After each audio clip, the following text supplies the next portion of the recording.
Ahora ya sé por qué no funcionaba la vez anterior, así que ya está, eh, ya está arreglado ese problema que tenía, ¿no? No sabía por qué era, pero ya está corregido. Ok, bueno, vamos a trabajar hoy con el tema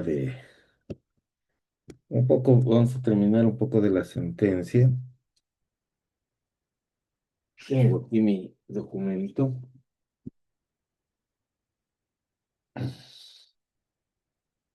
Chequemos un poco esta sentencia, que es bien importante. Ok, a ver,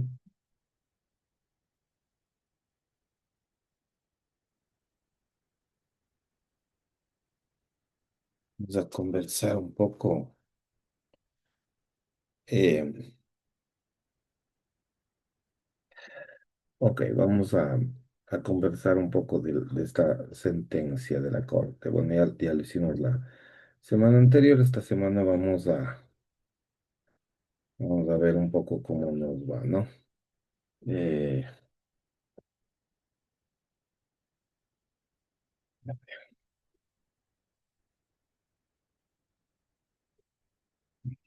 lista.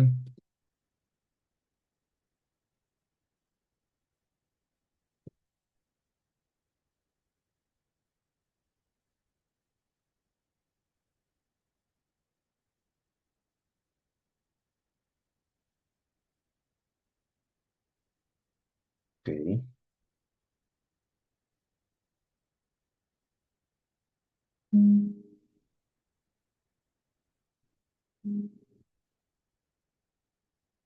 ok.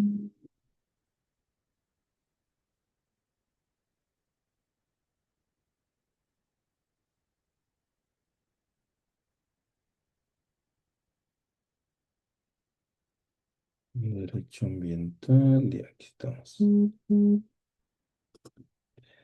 Entonces, vaya, listo. Ok,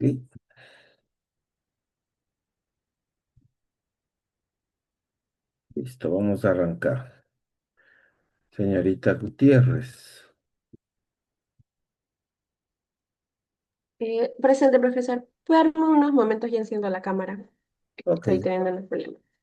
de acuerdo. Bueno, entre tanto vamos a ir conversando un poco de la sentencia. Em, Como ustedes vieron, y en particular señorita Gutiérrez seguramente vio, hay algunos derechos que la Corte Interamericana de Derechos Humanos señala como vulnerados, ¿no? Y enlista una cantidad de derechos. En la práctica son tantos los derechos vulnerados que los ha ido agrupando por paquetes, vamos a decirlo, ¿no? De alguna manera. Entonces, la idea es eh, saber cuáles de esos derechos son los que efectivamente relacionan la vida de los pueblos Tagaer y Taromenane con el medio ambiente. Entonces, esa es la pregunta que le planteo respecto a cuáles son aquellos derechos que la Corte ha señalado que han sido vulnerados y que se relacionan de manera directa con el medio ambiente, con el entorno. ¿Ok? ¿Cuáles serían, señorita Gutiérrez? Podríamos decir que el derecho a un ambiente sano y el derecho a la propiedad colectiva. A ver, vamos a ir por el segundo. El derecho a la propiedad colectiva. Les voy a compartir eh, les voy a compartir eso. Pues vamos a ir viendo, ¿no? Usted dice colectiva, propiedad colectiva. ¿Bajo qué condiciones o qué razones usted encuentra para que la propiedad colectiva relacione la vida de los pueblos Tagaer y Taromenane con, con la naturaleza? porque son pueblos que sobreviven gracias a la naturaleza. Su alimentación, su vivienda, todo depende de la naturaleza. Es por esta razón que al invadir su propiedad, pues están vulnerando sus derechos fundamentales. Yo le hago una contrapregunta, digamos, ¿no? ¿Ellos serán conscientes de que tienen la propiedad colectiva de la zona?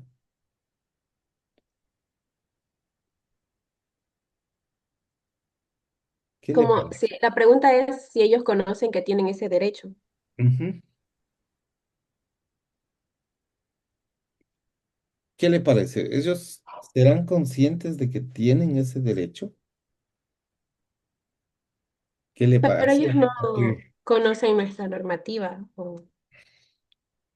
Se podría decir que a ellos la propiedad colectiva les, o sea, que ellos tienen algún concepto de propiedad colectiva. ¿Cómo usted, digamos, vamos a ir cambiando un poco el sentido de la pregunta? ¿Cómo definiría usted propiedad colectiva? ¿Qué es la propiedad colectiva?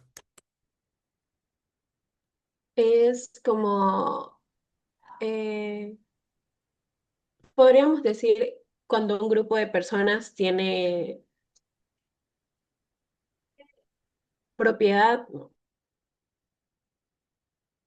Un grupo de Cuando un personas grupo de personas son propietarias de un, pues colectiva, o sea, no es solo una persona, sino un grupo de personas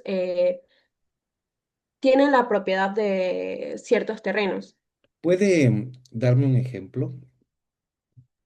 Por ejemplo, los PIAB, al vivir en ese territorio y ser parte de su identidad, de su cultura, pues se podría decir que ellos tienen la propiedad colectiva, el derecho a la propiedad colectiva de ese terreno, de ese La, territorio. verá, le voy a compartir una foto del sitio, ¿no? No sé si, no sé si se ve. A ver, creo que compartí toda la pantalla y la idea era compartir más bien la foto. No sé si lo que se ve es la foto. ¿Se ve en la foto? Sí se ve la foto. ¿Sí se ve? Ya.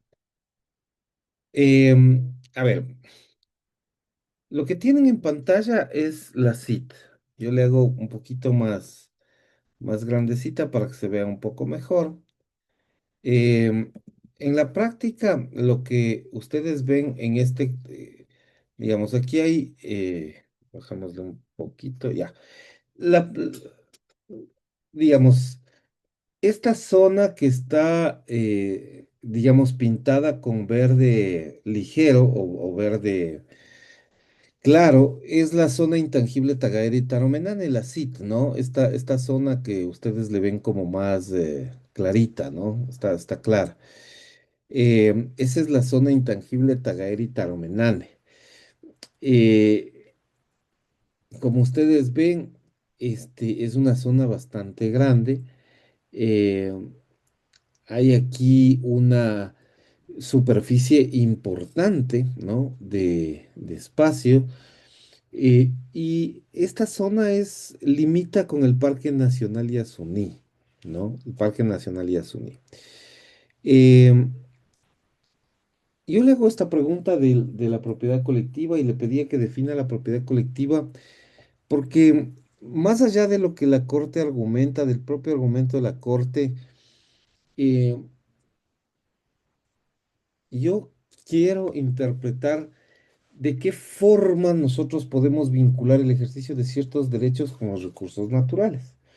Entonces, cuando nosotros hablamos de propiedad colectiva, hablamos de ciertos elementos que probablemente no estén presentes en esta foto, ni en esta foto, ni en la relación que los grupos Tagaeri y Taromenani tienen con los recursos naturales. Entonces, por eso le preguntaba en un inicio si usted cree que ellos son conscientes de que hay propiedad colectiva ahí y de qué significa la propiedad colectiva. Em, esta es la CID, ¿no? Entonces, fíjense ustedes, la CID, como vamos a decir términos generales, tiene una superficie total, hasta el 2017 fue de 764.000 hectáreas, tres provincias juntas. Tungurahua, Cotopaxi y Bolívar juntas. Y en el 2018 se realizó un incremento, que es esta zona naranja que ustedes miran sobre la CIT. Se decidió hacer un incremento por una razón muy simple. Fueron avistados pueblos Tagari y Taromenani en esta zona. Estaban en esta zona, fueron avistados. Y por eso se realizó ese aumento, perdón. Entonces la CID se incrementó hasta 818.500 818.500 hectáreas. Es gigantesco, una zona gigantesca, ¿no? Muy grande. Quizás, no sé cuánto sea la superficie en hectáreas de esmeraldas, pero por ahí quizás 2 esmeraldas y media, ¿no? Es una zona grandecita. Em, en la práctica, ¿esto será objeto real de propiedad colectiva o qué dice la Corte? Usted tiene a la mano la sentencia, ¿no es cierto? ¿Qué dice la Corte respecto a la propiedad colectiva?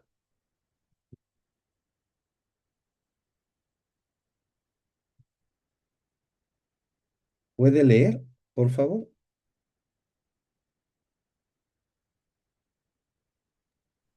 Sí, ya le leo.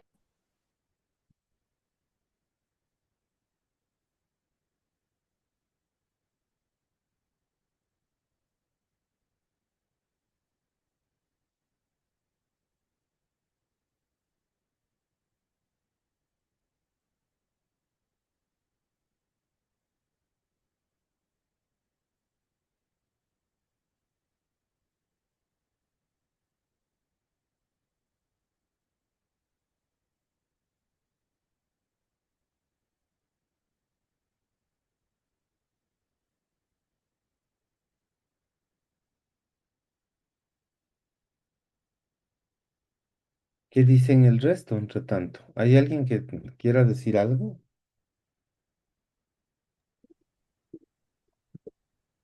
Profesor, estoy teniendo problemas con el internet y no puedo leerla. El documento. ¿Quién le da una manito? Veamos. Doctor, buenas tardes. Señora Barra, ¿cómo le va? En mi opinión, yo opino que la Corte Interamericana reconoció que los pueblos Tagaere y Taromenane tienen derecho a la propiedad colectiva de su territorio central, porque la selva representa su vida, cultura y supervivencia. Ya, pero eso, Además señaló, siga, siga. además señaló que el Estado debía proteger ese territorio para evitar riesgos y vulneraciones a sus derechos. Esa es mi opinión, doctor. Ok, es más o menos lo que dice la Corte, ¿no? Es decir, hace una vinculación entre el deber de protección del Estado y la vida de los pueblos Tagaeri y Taromenoni. Pero ¿es propiedad colectiva eso en la práctica? ¿Qué es? Por eso les pregunto, y es una pregunta abierta para todos. ¿Qué es la propiedad colectiva? ¿Qué significa? Vamos a, vamos a ver, vamos a irnos para abajo en la lista. Señor Jiménez, ¿qué es la propiedad colectiva?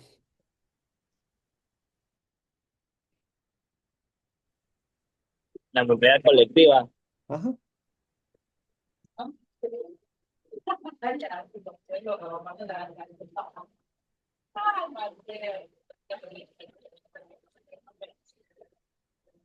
No sé, podría ser una propiedad que es de varias personas, ¿no? Una propiedad que es de varias personas, más o menos lo que dijo la señorita Gutiérrez. Deme un ejemplo. En la cual esa comunidad beneficia del bien común. Pero, ok, pero ese sería el objetivo de esa propiedad. Pero yo lo que le he pedido es un ejemplo, un ejemplo de propiedad colectiva.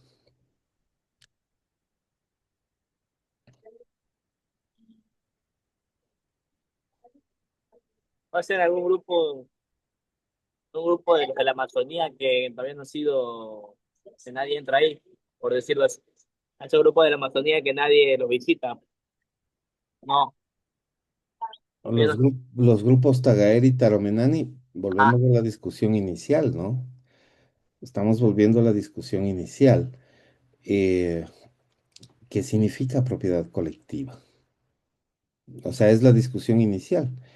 ¿Qué es lo que ha dicho la Corte? ¿Puede leer qué dice la Corte respecto al derecho a la propiedad colectiva? ¿Tiene el texto a la mano? ¿Quién tiene el texto a la mano? Yo, profesor, ¿puedo ¿Puede leer? leer, por favor? Respecto al derecho a la propiedad colectiva, este protege la estrecha vinculación que los pueblos indígenas guardan con sus tierras. Esta relación es particularmente importante para el caso de los PIAF, ya que los derechos territoriales son esenciales para su supervivencia debido a la total dependencia de sus ecosistemas tradicionales. Ujú. ¿Qué más? ¿Sigo? Sí, por favor. El derecho a la propiedad comunal de los PIAF implica entonces el deber de los estados de delimitar las áreas que ocupan y a las que han tenido acceso tradicional. Estas áreas deben ser declaradas intangibles a favor de estos pueblos. Ujú. En las zonas colin- Colindantes. colindantes a estas deben establecerse medidas específicas de protección, con el fin de evitar contactos accidentales. En el caso de Ecuador, esto se ha traducido en la creación de la zona intangible Tagaeri-Taromenal, acompañada de una zona de amortiguamiento. La Corte también recordó que existe la posibilidad de establecer limitaciones o restricciones al ejercicio del derecho de los pueblos indígenas o tribales a la propiedad sobre sus tierras, territorios y recursos naturales, para lo cual debe cumplirse con una serie de salvaguardias. Aplicándolas al territorio de los PIAF, consideró que las excepciones a la prohibición de acceso y explotación del territorio intangible deben ser establecidas de forma clara en la legislación y estar encaminadas a brindar una mayor protección de los derechos de los PIAF o a atender situaciones excepcionales de emergencia. Además, Las medidas. medidas sí. Además, las medidas adoptadas deben ser proporcionales en consideración a su naturaleza y a su potencial impacto en la forma particular de la vida de los PIA, con el fin de evitar afectaciones al derecho al no contacto de los PIA en aplicación del principio de precaución. Ok, muchas gracias. Em, Parto por la idea que planteaba la señora Barra al principio, que es la idea correcta. El Estado estableció una zona que tiene que ver más con la protección del aislamiento que con el ejercicio del derecho a propiedad. Em, la propiedad colectiva está definida en el Ecuador con mucha claridad. Nosotros tenemos una gran claridad respecto a lo que es la propiedad colectiva. Sin embargo, cuando nosotros mencionamos propiedad colectiva, me da la impresión, por lo que decía la señorita Gutiérrez, un poco lo que decía el señor Jiménez, de que estamos viendo la propiedad de lejos, como si fuese algo, la propiedad colectiva me refiero, o la propiedad comunal, como si fuera algo que no nos puede pasar a nosotros, o que no podemos tener nosotros. Y la propiedad colectiva, la propiedad común, es algo que existe en la sociedad de una forma más común de la que creemos. Si no, fíjense ustedes, ¿hay alguien de ustedes que vive en un departamento o no? ¿Quién vive en un departamento? ¿Puede levantar la mano? ¿Todos viven en una casa?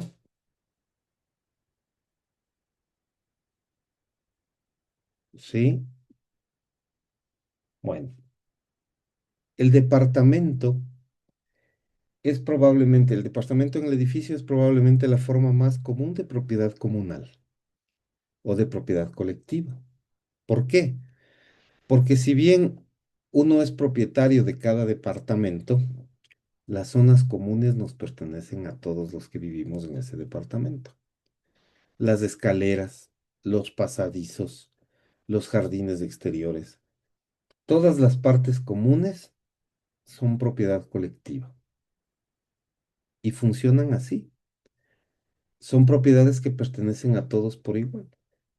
Nadie puede restringir el acceso a las escaleras porque son propiedad de todos. Todos tienen derecho a acceder. En algunos edificios hay, digamos, en estos edificios más modernos, suele haber acceso a los ascensores, ¿no? Eh, hay terrazas, ¿no? Generalmente. Hay ascensores, hay escaleras, hay pasadizos, ¿no? eh, um, Dependiendo de las comodidades de ciertas propiedades, ¿no? Estoy más que seguro que alguien de ustedes, por ejemplo, ha alquilado en Tonsupa, por ejemplo, uno de estos departamentos, ¿no? Donde uno puede ir a pasar el día o 2 días o 3 días. Eh, Ahí hay piscinas, hay eh, canchas deportivas, todas esas tienen propiedad común. Los dueños no son dueños exclusivos de todos estos servicios, eso se comparte. Eso es propiedad comunal, es propiedad colectiva, es propiedad de algunos. Y eso es como funciona el proceso. Entonces, en el SIT, en la práctica, eso no existe. No existe en realidad. Lo que hay es un concepto que no está asentado en el ejercicio del derecho. ¿Cuáles son las facultades que me otorga el derecho de propiedad por sí mismo? ¿Se acuerdan? En derecho civil bienes. ¿Cuáles eran los componentes de la propiedad? ¿De qué está formada la propiedad, el derecho de propiedad?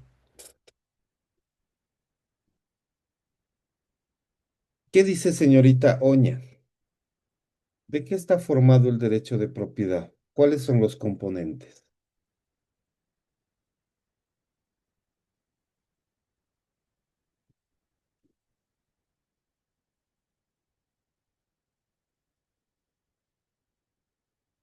¿Ah? Según lo que dice la sentencia.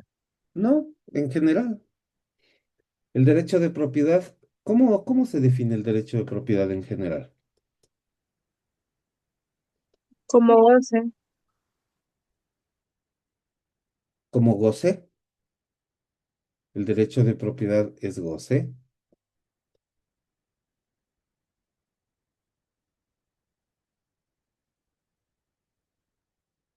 ¿Es solo eso?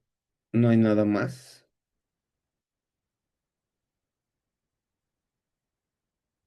¿Qué es el goce?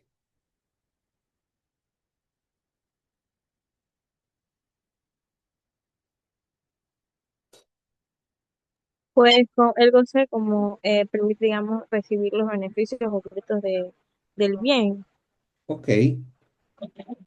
Es básicamente la obtención de frutos civiles, ¿no? El goce.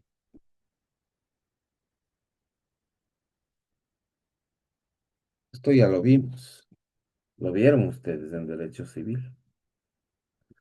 ¿Qué más forma la propiedad? ¿Solo goce? Uso y goce de la propiedad. Uso. ¿Qué es el uso? ¿Cómo se Tal como lo define? dice que fue. ¿Cómo? Permitir usar o utilizar el bien. El uso es permitir el uso. ¿Cómo se define? ¿Qué es el uso? ¿Cómo le damos una definición al uso?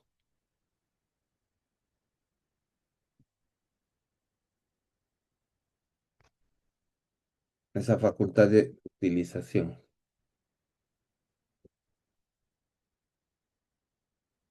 Es la facultad de servirse del bien, ¿o no? Sí, Yo diría, profesor. doctor, ¿Ah? yo Señor diría, Vázquez. doctor, que es la facultad que tiene una persona o comunidad para utilizar un bien o propiedad según sus necesidades. Es la facultad de servirse de la cosa, ¿no? Claro. ¿Cuál es la diferencia entre uso y goce?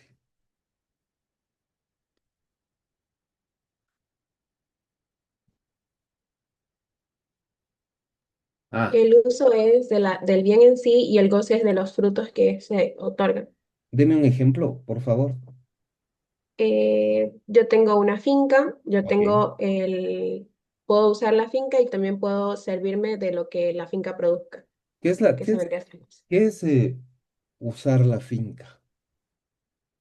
vivir en ella, eh, es Y gozar, poder alimentarme de los productos de lo que produzca la finca. eso no es uso.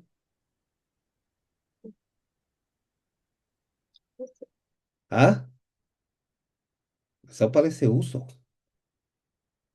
Eso es uso. Está usando. Es su finca, se come las frutas, se come los vegetales que produce. Eso es uso. Se está sirviendo del bien.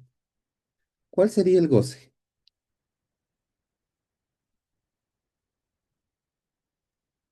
El goce sería cuando, el mismo ejemplo de la finca, lo que produce la finca yo lo puedo vender y puedo generar económicamente un ingreso. Entonces ya Ese estoy es el goce. obteniendo frutos, que son frutos civiles, y los frutos naturales pues son los que producen los frutos que yo estoy comiendo. Ese es el goce. Ese es el goce, exactamente. Usted puede utilizar la producción de la finca y vender afuera. Ese es el goce.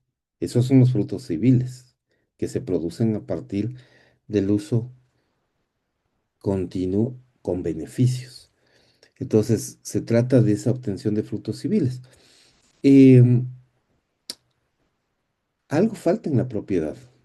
Falta una facultad importante. ¿Cuál?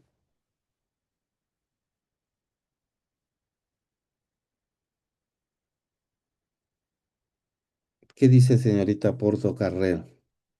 Uso, goce y qué más. El uso, tal vez, no, no. Señorita Maridueña, ¿qué decía? No sé si se me escucha, es que tengo muchos problemas con el internet, por eso salí y entraba. No sé si el usufructo, no, no tiene nada que ver. El usufructo es uso o goce. ¿Qué es el usufructo? Sería uso, ¿Qué es el uso? ¿Cómo se define el usufructo? es cuando una propiedad hacemos uso de ella, pero sin necesidad de que sea nuestra. Simplemente hay un contrato de por medio con el cual se tiene que cumplir. Una arrenda, o sea, un arriendo. Eso es uso o goce. Podría ser eh, uso y goce porque No, estamos pagando por ello, o no, solo uso.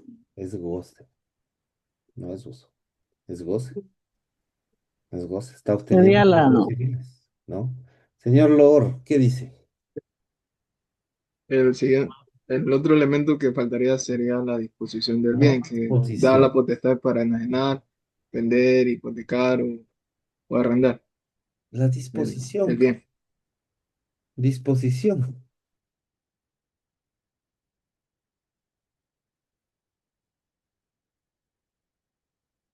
Cuando nos desconectemos, volvemos a conectarnos, ¿no? Como hemos hecho las otras veces. Tiene razón, falta eso. La propiedad es un derecho real, dice el Código Civil. La propiedad es un derecho real que tiene tres facultades inherentes: el uso, el goce y la disposición. Y yo les pregunto si esta relación de propiedad que se plantea con los pueblos Tagaeri y Taromenani incluye estos tres elementos. Ellos pueden usar, probablemente sí, pero pueden gozar del terreno. Ellos obtienen utilidades, ganancias, frutos a partir de ese espacio. Ellos pueden vender la zona.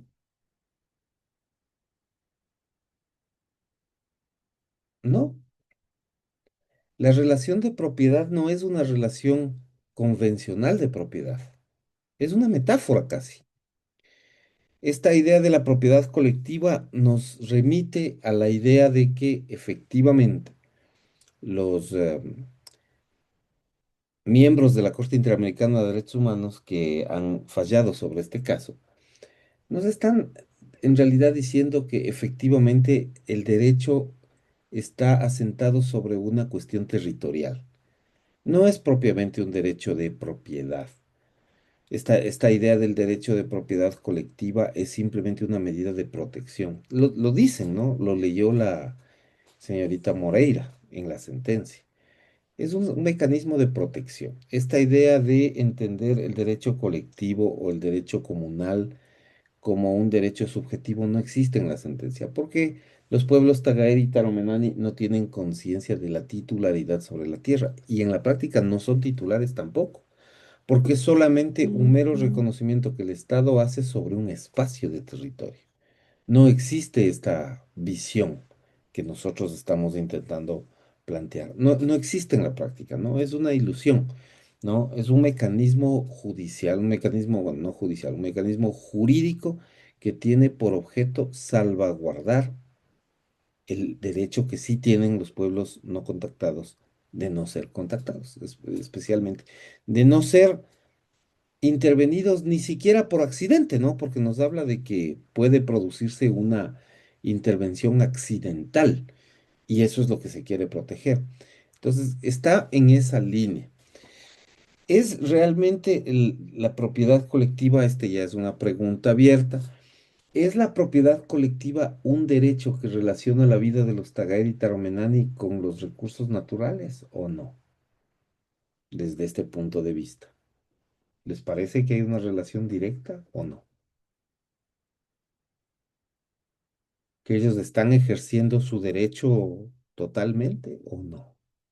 Ni siquiera se dan cuenta los Tagaeri y Taromenani. ¿Qué dicen?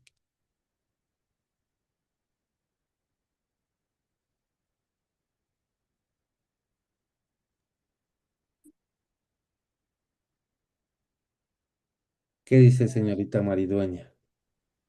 Pues obviamente no, es que no sé, tengo un internet muy lento. Obviamente no saben.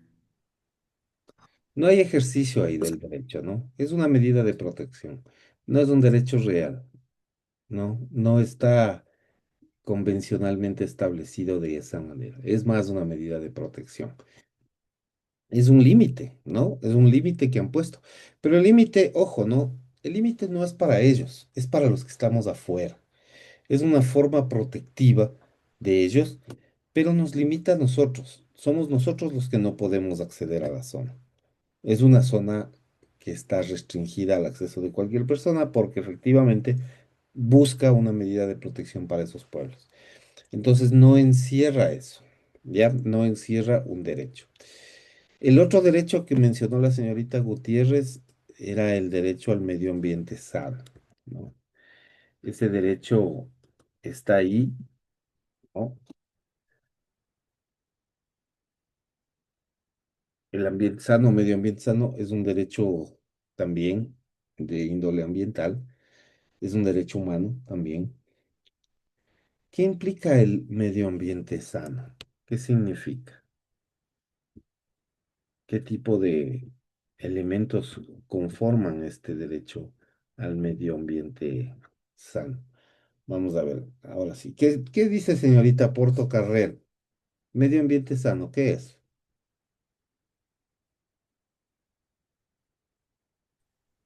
Em, pues a que las personas que estén en esta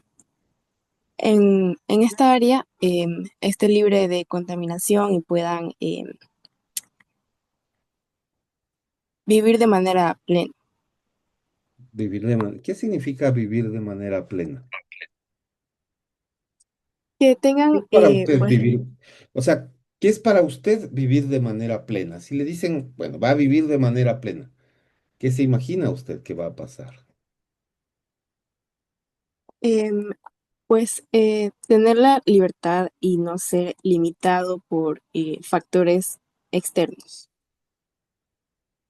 Vivir en libertad. ¿Eso no es derecho de libertad?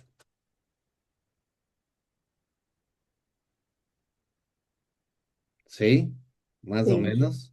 Ujú. ¿Qué dice el resto? ¿Qué dice señorita Oña? Medio ambiente sano. ¿Qué dice? ¿Qué será?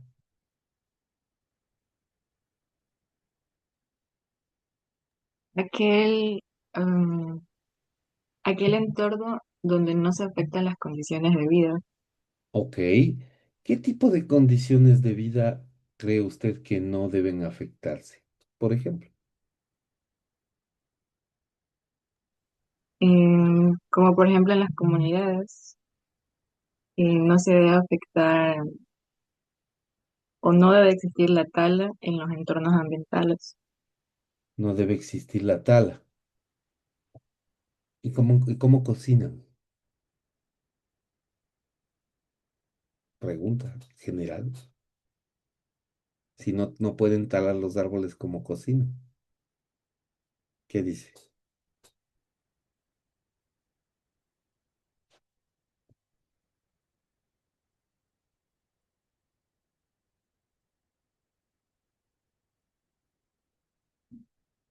¿Nada? ¿No? ¿Ni idea? Vamos a plantear esto. Todos se acuerdan del video que vimos, ¿no es cierto? Todos se acuerdan. Cuando nosotros planteamos una relación entre los recursos naturales y los seres humanos, en general, sin necesariamente centrarnos en los pueblos Tagare y Taromenani, aunque en ellos la relación es súper directa, pero no es solo con ellos la relación ambiental, es con nosotros también. Entonces yo lo que les voy a pedir es, nos vamos a olvidar un ratito de los Tagare y Taromenani y vamos a pensar en nosotros. Em, ¿Hay algún recurso natural que nosotros utilicemos para poder vivir? Señor Lord, ¿hay algún recurso natural que usted utilice para poder vivir? Sí, ¿Cuál? básicamente gran parte de lo que se utiliza para sobrevivir el ser humano son recursos naturales como el agua, de los Agua. frutos del... Ok, Sí, el agua. vamos viendo uno por uno. El agua.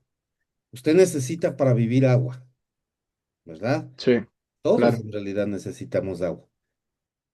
¿El acceso al agua no será un derecho suyo? ¿Qué le parece? ¿Es un derecho o no es un derecho el acceso al agua? Sí, es un derecho el acceso al agua que esté en buen estado El agua, específico. perfecto, es agua segura. Usted necesita agua segura para sobrevivir. Y encontró uno de los primeros elementos del medio ambiente sano. O sea, usted necesita agua que pueda tomar para sobrevivir. Necesita agua segura. Eso es evidente.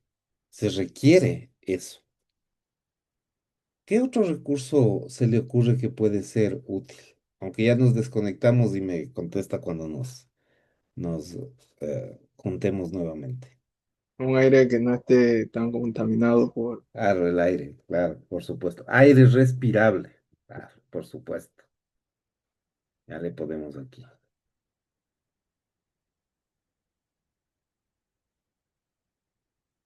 Aire respirable. ¿Qué más?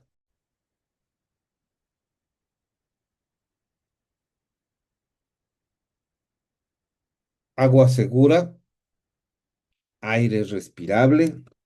¿Algo más? También sería alimentos saludables. Alimentos saludables. ¿Cómo obtiene alimentos saludables? ¿De dónde se obtendrá eso? Los alimentos saludables deberían ser los que no tienen tanto químicos o no se utilizan De acuerdo. tantos Pero ¿de dónde? fertilizantes inorgánicos. De acuerdo. ¿De dónde surgen esos alimentos saludables? Surgen del suelo, de Del la madre suelo. tierra. Del suelo, claro. Entonces, ¿qué es lo que necesita? Pues suelo fértil. Suelo fértil. Esos tres elementos de los que usted ha hablado son justamente los componentes del medio ambiente sano. El medio ambiente sano es un derecho del ser humano, es un derecho humano. Es un derecho humano que está relacionado con garantizar ciertas condiciones mínimas de supervivencia. Esas condiciones mínimas de supervivencia son estas tres, ¿no? Estas tres cosas. Agua segura, aire respirable, porque claro, aquí habría que decir, no podemos poner, digamos, no podríamos pedir que el agua sea completamente limpia, ¿no? O sea, completamente transparente, vamos a decir. No, no se puede pedir eso porque hay un problema práctico real. Eh, Ningún agua es totalmente pura, ninguna molécula de agua está totalmente pura, en ningún estado, salvo que sea agua de laboratorio. En un laboratorio podría tener eso, pero en la naturaleza eso no existe. Siempre el agua, pues tiene ciertas impurezas, tiene, em, o sea, es un hábitat, ¿no? Entonces en los hábitats normalmente usted va a encontrar peces muertos, desechos, tierra, rocas, palos. Eso es normal, es un ecosistema. Pero claro, el agua tiene que estar en un estado relativamente bueno para que pueda ser útil, ¿no? Em, los que conocen Quito, por ejemplo, aquí nosotros tenemos un río, que es el río Machangar, que nos sirve para garantizar agua segura para nadie, porque su estado de contaminación es tan crítico que en realidad cualquier persona que tome eso podría morirse. Eh, la condición de su estado eh, químico es absolutamente contraria a cualquier principio de salud. Bueno, y luego necesita un poco de aire respirable. Claro, tampoco es que la naturaleza usted encuentra aire puro. Se suele decir cuando vamos al campo, ¿no? O salimos de las ciudades, entonces salimos a respirar un poco de aire puro, pero eso es una metáfora en realidad, porque no existe ese aire totalmente puro. También hay impurezas, hay tierra en el aire, ¿no? Hay monóxido de carbono, incluso en la selva hay monóxido de carbono, porque a veces, por lo general, sí hay quemas, que no son producidas por los seres humanos, se producen a veces naturalmente, ¿no? Hay presencia de humedad, la humedad trae polvo también. Entonces, no es 100% puro y transparente, ¿no? Tiene sus componentes, pero tiene que ser respirable, eso sí. O sea, si nuestro organismo lo respira, tiene que ser tolerable para nosotros y que nos permita mantener la vida. Y obviamente los suelos fértiles, ¿no? Los suelos fértiles. No estamos diciendo que el suelo debe estar impoluto y completamente, eh, digamos, libre de cualquier tipo de componente ajeno al, digamos, a la vida. El suelo no está totalmente impoluto, pues siempre hay residuos, incluso en los lugares más recónditos de la selva donde el ser humano no entra. El suelo no está 100% en un estado totalmente, eh, vamos a decir, intocable, ¿no? Siempre hay residuos animales, los animales se mueren encima, ¿no? Del suelo o hacen sus necesidades. Las hojas caen y entran en putrefacción, son elementos normales, pero tiene que estar en ese estado dentro de lo convencional. Debe estar en buen estado, en un estado suficiente para que yo pueda sembrar y pueda cosechar alimentos.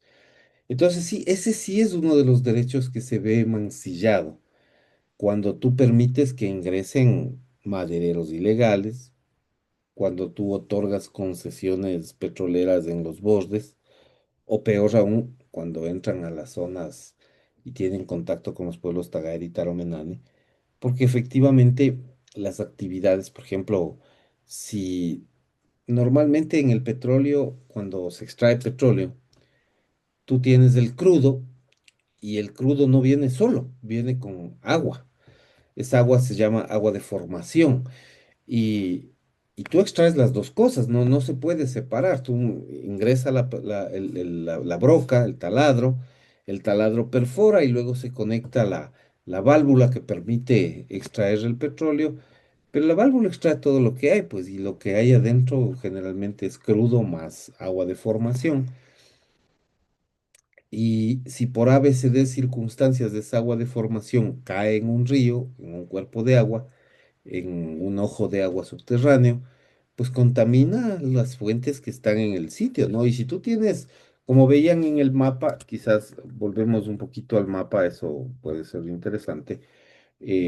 cuando nosotros veíamos en este mapa, ¿no es cierto?, que tenemos bloques petroleros que están colindando. Mira, por ejemplo, aquí está, este es el bloque 67, colinda totalmente con el área. De hecho, si ustedes miran detenidamente, fíjate, el bloque 14 se nota que está cortado. O sea, fue parte. Y de hecho, si tú le miras así con mucho detenimiento, resulta que las líneas, mira, están aquí las líneas del bloque 14. Entonces está dentro de la zona Tagaera y Taromenane. Y mira los cuerpos de agua que hay, ¿no? Está el río Cononaco Chico, río Yamimo, Balicano, Shiripuno, o sea, están por ahí. Una caída de agua de formación me contamina toda la zona.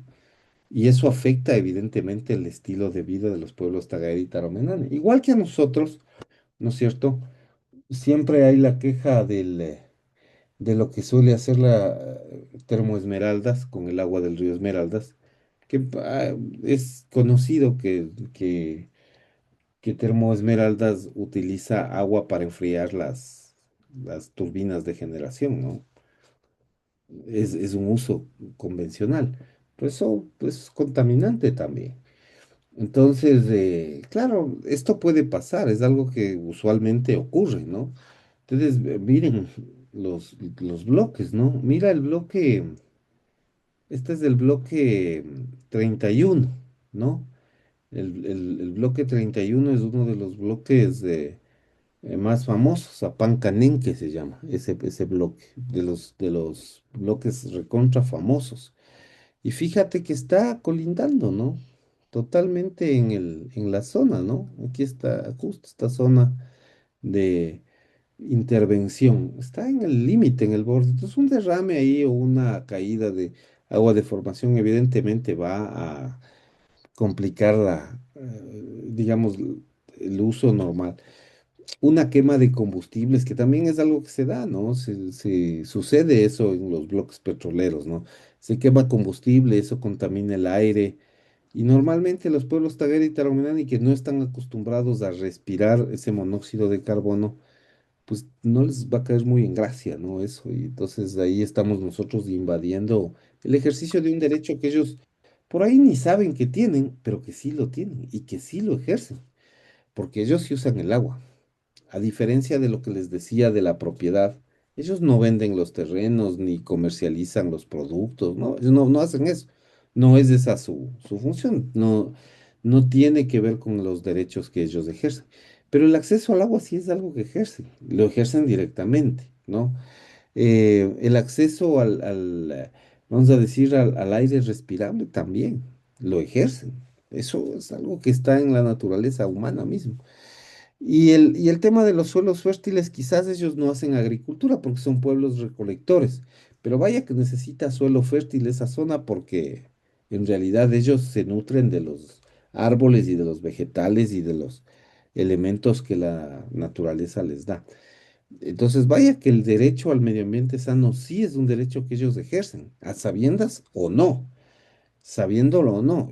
Es muy probable y es claro, me parece, que ellos no saben que están ejerciendo ese derecho, pero lo ejercen y lo defienden con su vida, ¿no? Defienden con su vida el agua, la tierra, el espacio territorial que están ocupando, lo defienden con su vida, el aire mismo, ¿no?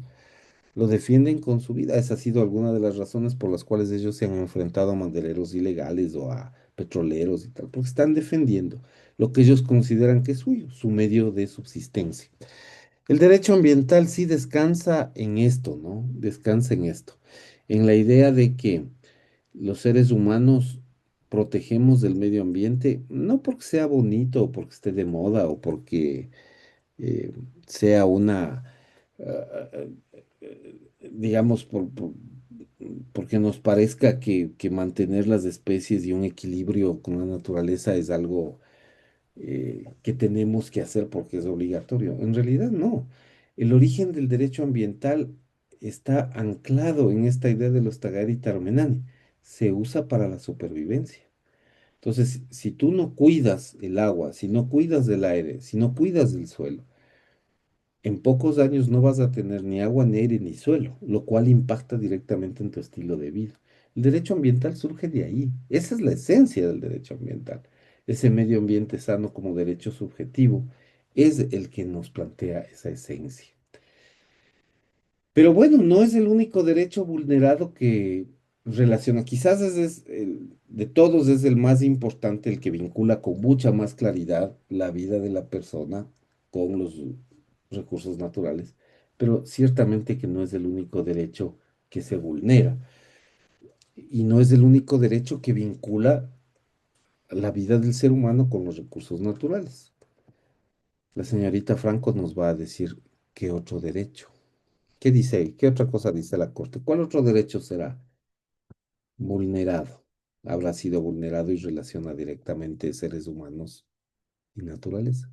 ¿Qué dice? El derecho de que su zona no sea, de que se mantenga su zona intangible, de que no se los contacte. Bueno, ese es lo que conversamos un poco de la propiedad colectiva, ¿no? Pero, ¿qué hay? Nosotros vimos ese video. ¿Qué hacen ellos con la naturaleza? Entre las cosas que vio, qué es lo que más le llamó la atención de lo que ellos hacen con la naturaleza? El hecho de que ellos no se quedan en un solo lugar, sino que son como nómadas. O sea, una temporada están en un lugar, consumen esos recursos y luego se trasladan a otra y están así sucesivamente. Ok, Pero realmente no contaminan porque esos recursos que se gastan ahí se regeneran naturalmente, como los frutos, los animales, los peces. ok. Cuando usted dice que ellos utilizan esos recursos, ¿qué derecho es el que están ejerciendo? Alimentación. La alimentación, claro, el derecho a alimentarse. Ese es el ejercicio de ese derecho es clave también. No es solo medio ambiente sano. También hay un derecho asociado a la alimentación, ¿no? Alimentación, claro, de cajón. Ellos son recolectores, ejercen su derecho directamente de la naturaleza, dependen de ella para vivir. La comida depende de ella. ¿Qué otro derecho ejercerán, señorita Moreira? ¿Qué le parece? Medio ambiente sano, alimentación, ¿qué más? En el resumen mencionaba también el derecho a la vida. Derecho a la vida. ¿Qué tipo de vida? Porque el derecho a la vida es claro, ¿no? Hubo muertos ahí, pero ¿qué tipo de vida será?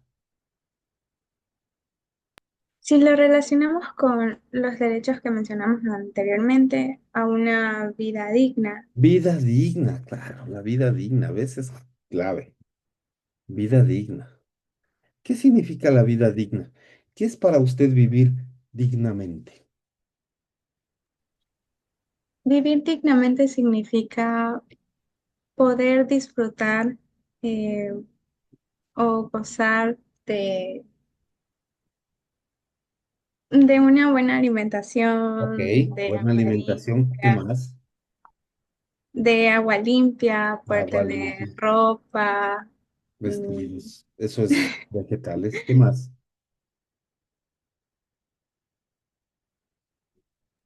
o sea, vivir en condiciones buenas que Ujú. aseguren mi salud. ¿Usted le encuentra ahí alguna característica peculiar a la vida digna en relación con estos derechos que ha mencionado? ¿Le encuentra alguna característica especial a esta idea de la vida digna?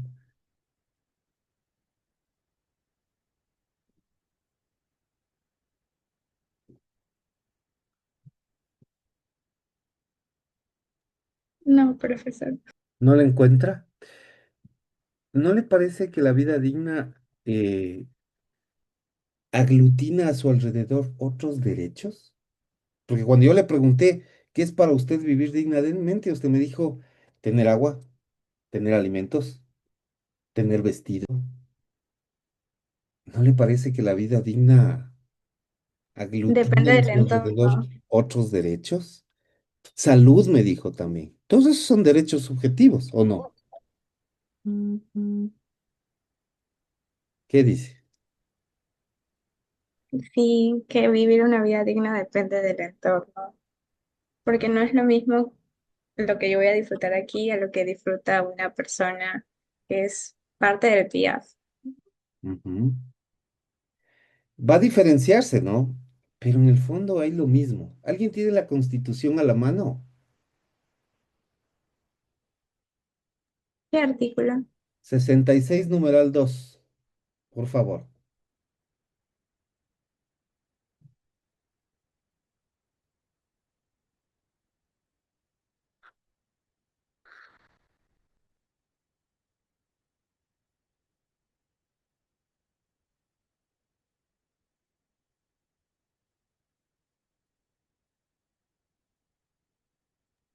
Artículo 66. Se reconoce y garantizará a las personas el derecho a una vida digna que asegure la salud, la alimentación y nutrición, agua potable, vivienda, saneamiento ambiental, educación, trabajo, empleo, descanso y ocio, cultura física, vestido, seguridad social y otros servicios sociales necesarios. Fíjese, esas son las condiciones mínimas para que una persona viva dignamente. Y todos esos son condiciones que incluso los Tagaeri y Taromenani ejercen. Se alimentan de la naturaleza, se curan con los productos de la naturaleza, ¿no? O sea, todos sus ungüentos, todas sus preparaciones, toda su medicina tradicional viene de ahí, de la naturaleza, ¿no? Utilizan el agua que está en la naturaleza. ¿Qué otra cosa utilizan, señor Pozo, para vivir? ¿Qué otro recurso natural es importante para vivir?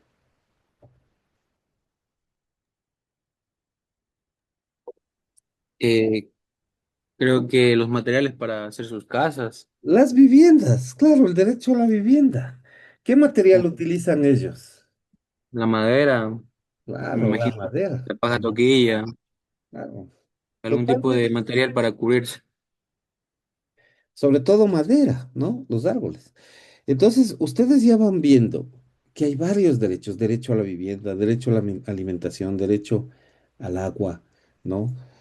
Todo esto, digamos, con este gran paraguas llamado vida digna, el derecho al medio ambiente sano mismo es parte de la vida digna. La vida digna eh, es una incorporación de la Constitución 2008. No había en la Constitución 98 este concepto de la vida digna, pero esta condición súper compleja que nos trae la idea de la vida digna ha sido súper trascendente para la vida del país, ¿no? Para cómo el país eh, tiene como punto de vista este ejercicio de estos derechos subjetivos. Claro, los Tagari y Taromenani de cierta forma no entienden cuál derecho es el que están ejerciendo, pero lo ejercen, ¿no? Se alimentan, acceden al agua, tienen viviendas temporales, ¿no? O sea, viven dignamente en sus condiciones, tienen derecho a la salud, se educan incluso, ¿no? Tienen accesos a cierto tipo de derechos, ¿no? Que son fundamentales. Quizás aquí me falta también un poco el tema salud de incorporable, ¿no? Eh, siempre sale así, ok, salud. eh, Como ustedes ven, nos falta un solo derecho que se menciona en la sentencia. ¿Cuál será? ¿Qué dice señorita Spri? ¿Qué derecho será el que falta ahí?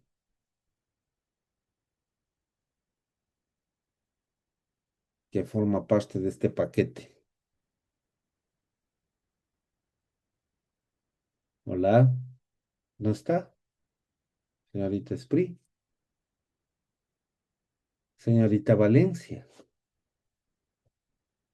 ¿qué derecho nos falta ahí de los que están en la sentencia? El derecho a la identidad cultural. Identidad cultural. Identidad cultural. ¿Qué significa la identidad cultural?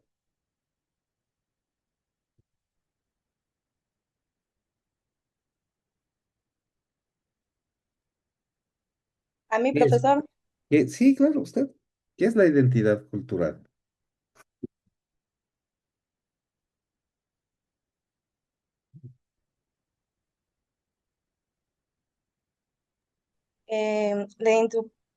Identidad cultural son los valores y las costumbres eh, y las formas de vida a las que se dedican estas personas o las que tienen estas personas. Ok, conjunto de valores, costumbres, formas de vida. Deme un ejemplo, por favor. El ejemplo en este caso sería a ver, que estos pueblos están ligados, se dedican a la caza, a la recolección, esas serían una de sus costumbres. ¿La caza y la recolección están ligados a la identidad cultural o a la alimentación? Son mecanismos de Esas, alimentación. esas son la alimentación, pero los rituales sí son costumbres, ¿no? Los rituales quizás sí. Los rituales sí. Pero ¿qué más? ¿Qué más? ¿Qué más implica la identidad cultural? En su identidad cultural, ¿cuál es un rasgo característico de su identidad cultural, por ejemplo?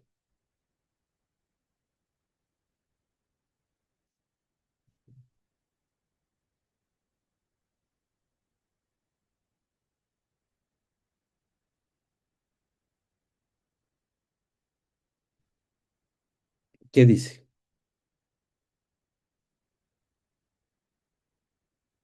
¿Cuál será un rasgo característico de su identidad cultural?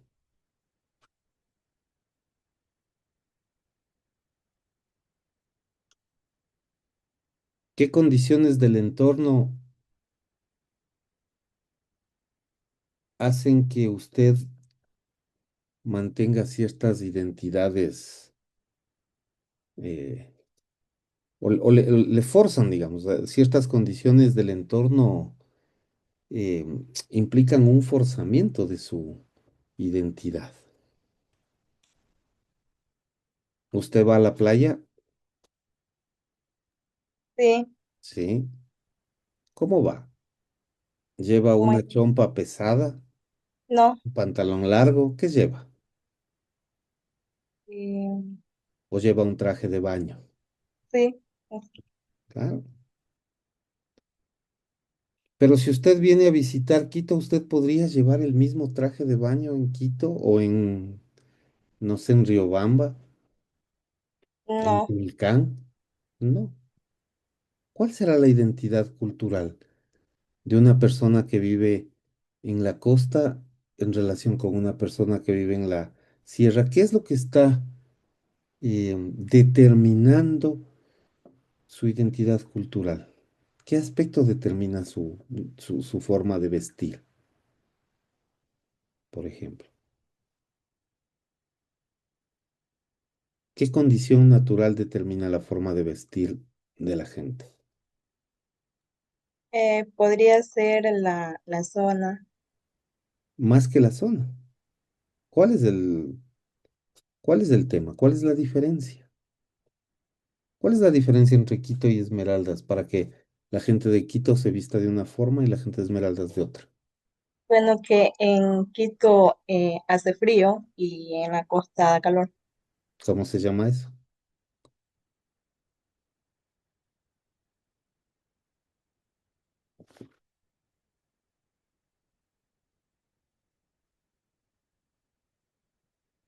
El clima, por El ejemplo. clima, claro, el clima.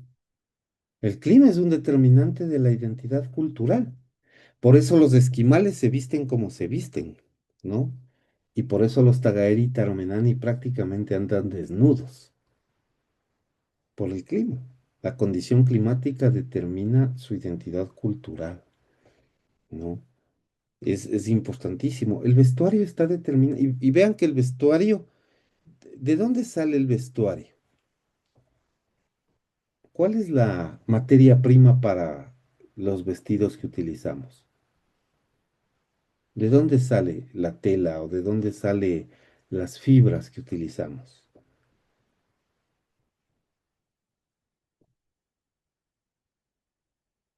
¿Qué dice? Son los materiales naturales, ¿no? Como algodón. Claro, salen de la naturaleza. Claro, totalmente. Sale de la naturaleza. Entonces, las condiciones de la identidad cultural están determinadas por condiciones naturales, como el clima, que define la forma como nos vemos, la forma como nos vestimos. Y esos vestidos salen también de la naturaleza, ¿no? Salen de los recursos naturales. Entonces, vean ustedes cómo se determina esa condición. Hay otras condiciones también, ¿no? Señorita Maridueña, por ejemplo, ¿qué otras condiciones determinan la identidad cultural de la gente?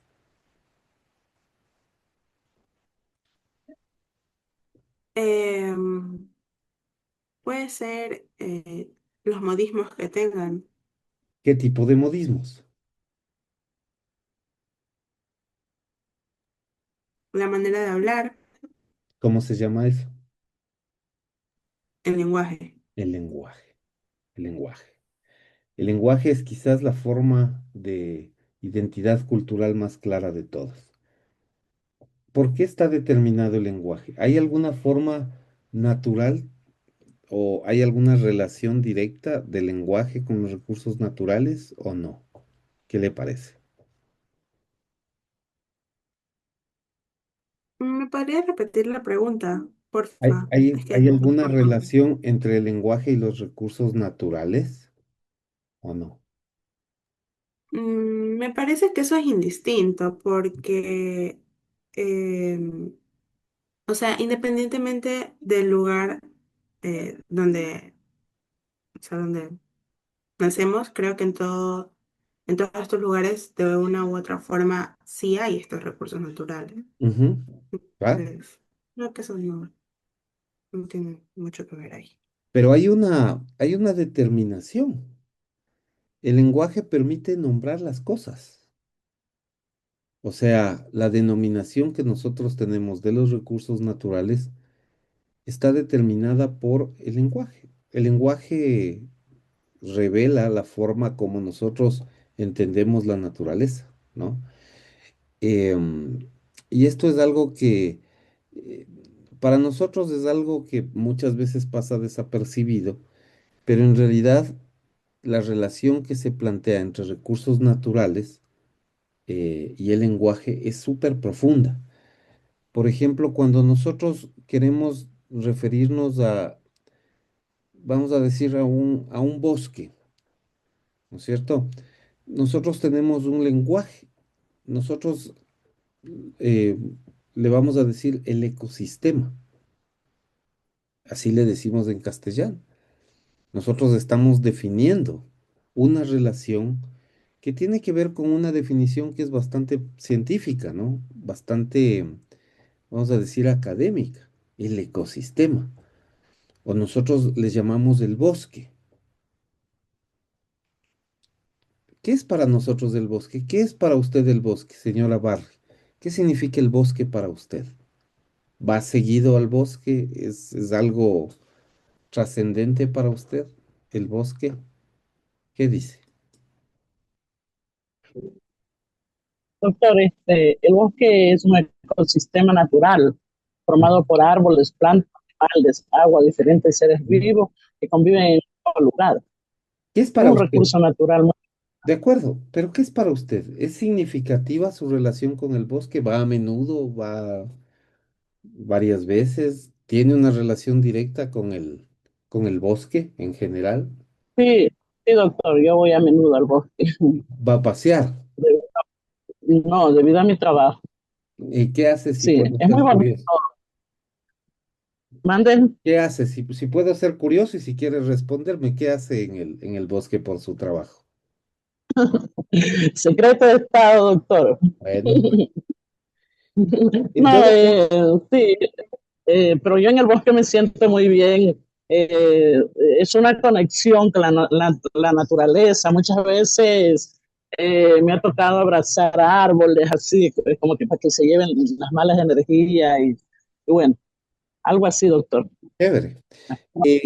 Sí. Ahora, yo le pregunto a usted, si usted en un momento determinado tiene que definir al bosque, ¿cómo le define? ¿Con qué palabra o con qué grupo de palabras usted define al bosque? O a la relación que usted tiene con el bosque.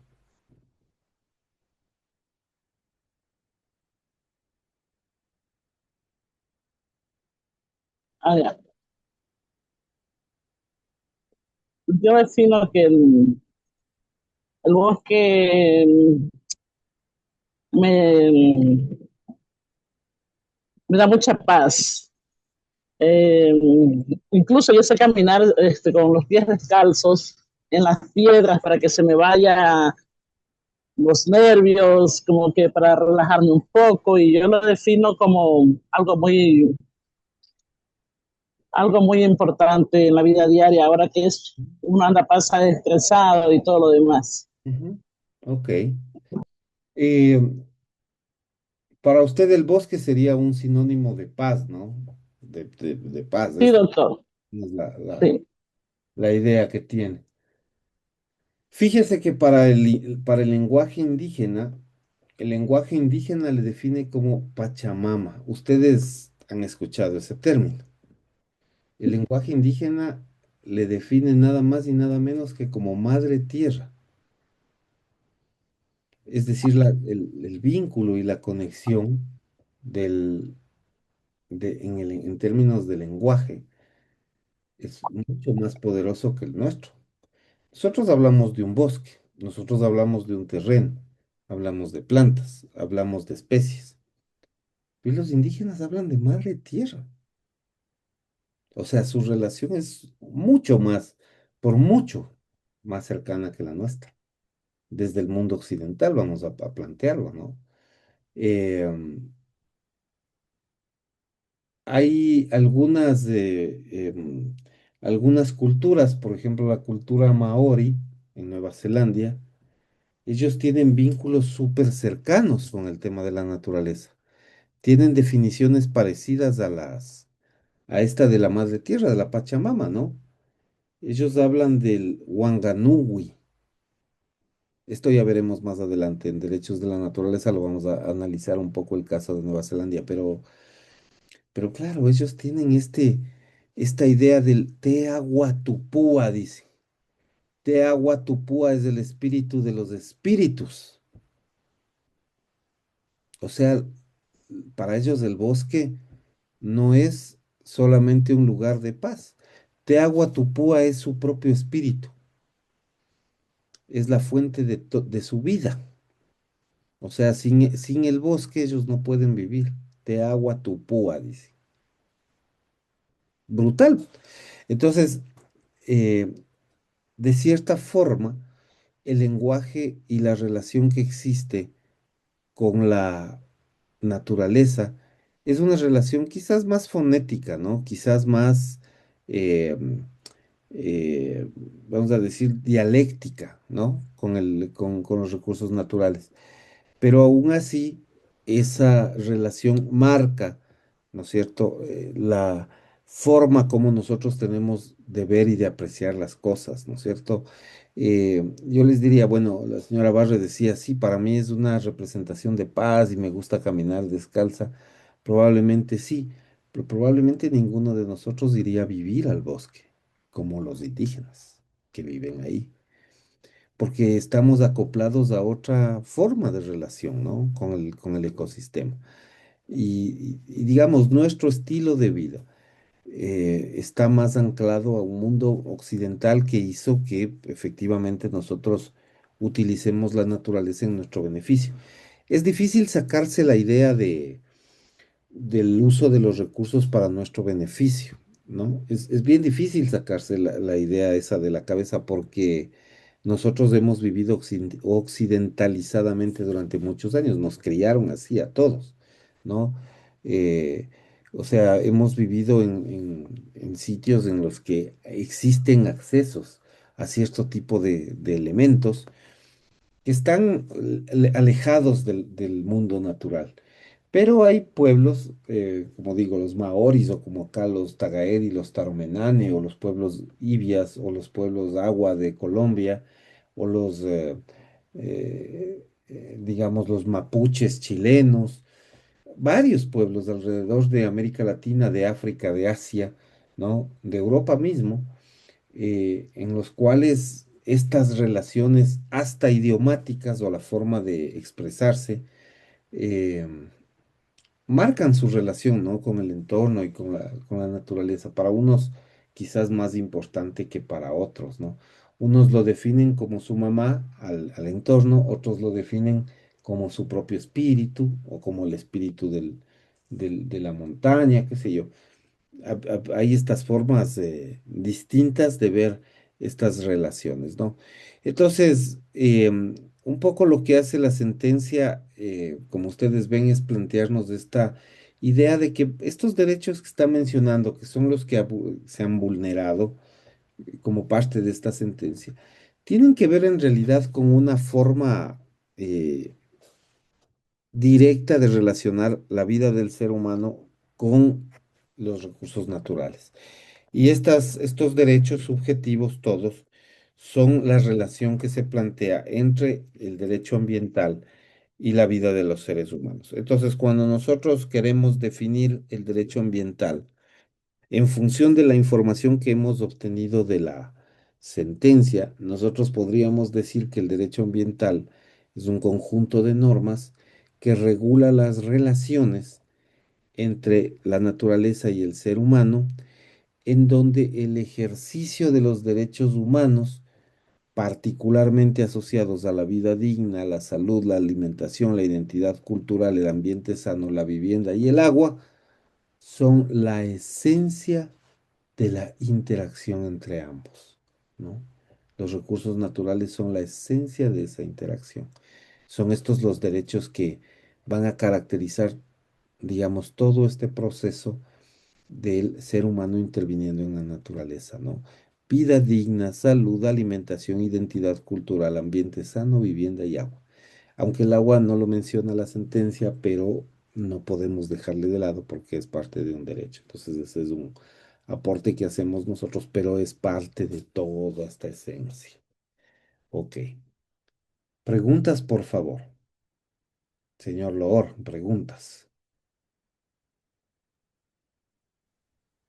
Ya, ¿por qué ampliaron el territorio Tagaeri-Taromenane? Y Eh, si fuera por el motivo de que la población está aumentando, porque se entiende que va avanzando y obviamente va creciendo, si la población sigue aumentando, se debería seguir aumentando el territorio de los Tagaeri y Taromenán. Ujú. No, en realidad. La razón por la cual se incrementó el territorio en la zona norte del área intangible Tagaeri-Taromenani es porque hubo avistamientos de indígenas Tagaeri-Taromenani en esa zona. Lo que pasa es que, como me parece que les explicaba la clase anterior, los grupos Tagaeri-Taromenani son grupos, digamos, nómadas, ¿no? Entonces, digamos, llegan a un sitio, se quedan en ese sitio, consumen todos los recursos y una vez que se acaban se mueven a otro lugar.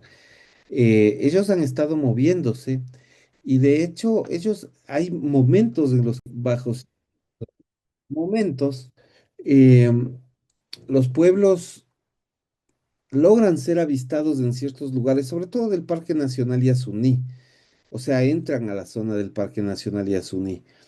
Eh, pero claro, en 2017, entre 2017 y 2018, fueron avistados en esta zona naranja que ustedes le miran, eh, digamos, coloreada, ¿no? De ese estilo.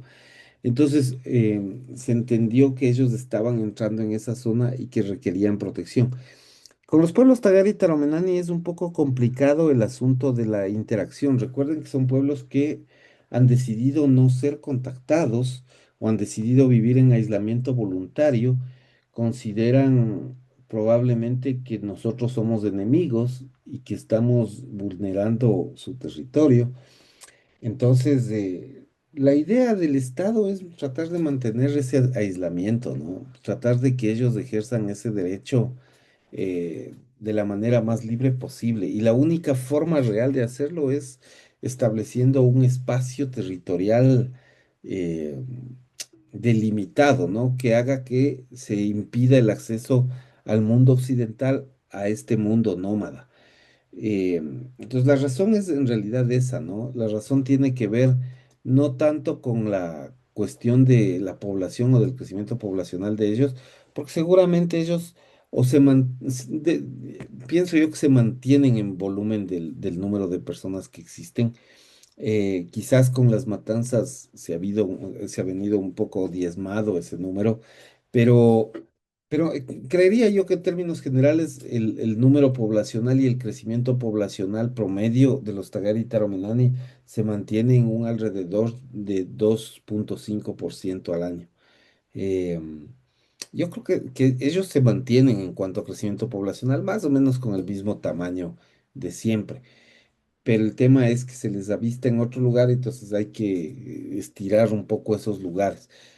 A las zonas petroleras, por lo general, cuando ya ven pozos petroleros, lo que se ha visto es que no se acercan, porque miran que es el territorio de otras personas, ya está tomado por otras. Seguramente ellos piensan que se trata de tribus, ¿no? Entonces está tomado por otros pueblos, entonces ya no se acercan al sitio, porque no tienen interés en iniciar ningún tipo de guerra. Ellos lo que hacen es defender su espacio. Pero claro, eso puede significar que se salen de alguna zona y entran en alguna zona donde no ha habido todavía intervención directa y se asientan ahí para vivir una parte de esta forma nómada que tienen de llevar las cosas, ¿no? Entonces, ese es más el tema. No sé si está contestada su pregunta, señor Loor. Sí, doctor, gracias. De acuerdo. Señorita Franco, preguntas. No, profesor. Ok, señorita Oña, preguntas. Tampoco tengo preguntas. Ok, señorita Porto Carrero. Ninguna pregunta. Ok, señor Jiménez.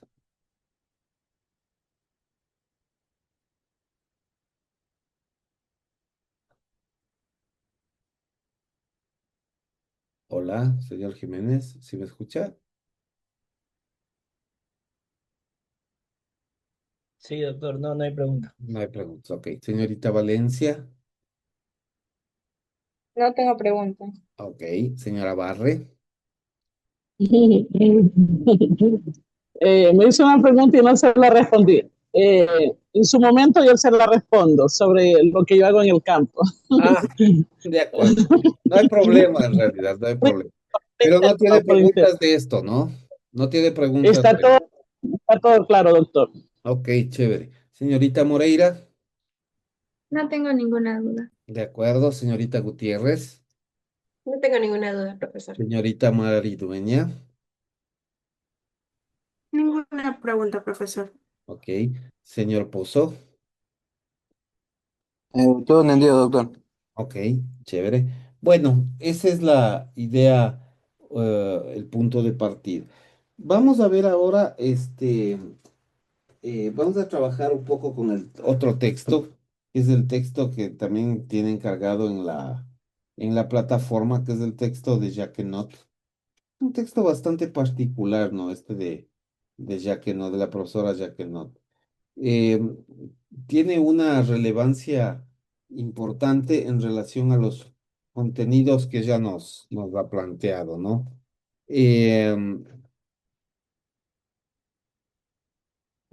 Vamos a ver un poco de qué significan los antecedentes eh, del derecho ambiental, cómo lo ven desde fuera, ¿no? Nosotros ya ahora tenemos ya una idea, tenemos una conceptualización que parte desde una sentencia judicial, pero vemos qué dice la doctrina, ¿no? Que siempre es importante. Ok, partimos. Señorita Franco, em, ¿cuál es el origen de las preocupaciones ambientales según Silvia Jacquenot?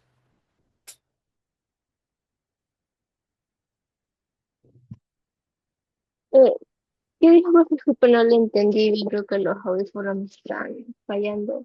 Ok, le repito la pregunta. ¿Cuál es el origen de las preocupaciones ambientales según Silvia Jacquenot? Bueno, según lo que yo entendí, como sabemos nosotros estamos viviendo de la naturaleza, ¿no? Más que todo, eh, que el ecosistema es sobre todo algo frágil y lo que es todos estos procesos de explotación y degradación de los recursos puede llegar a que estos recursos se contaminen o terminen con la vida de algunos seres o especies que habitan ahí. Y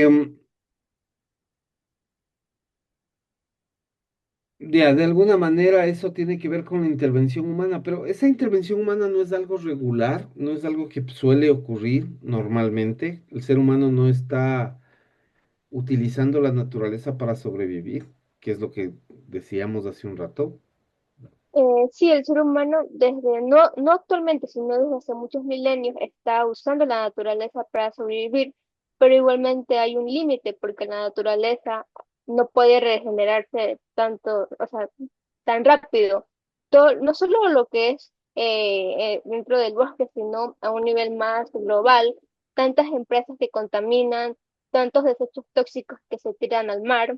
Eso igualmente puede contaminar también la tala indiscriminada dentro de la Amazonía, las extracciones tanto de que son de minas, los petróleos. Eso a largo plazo igualmente va deteriorando la naturaleza y el ecosistema y con ello a todas las especies y personas que habitan y subsisten de ella.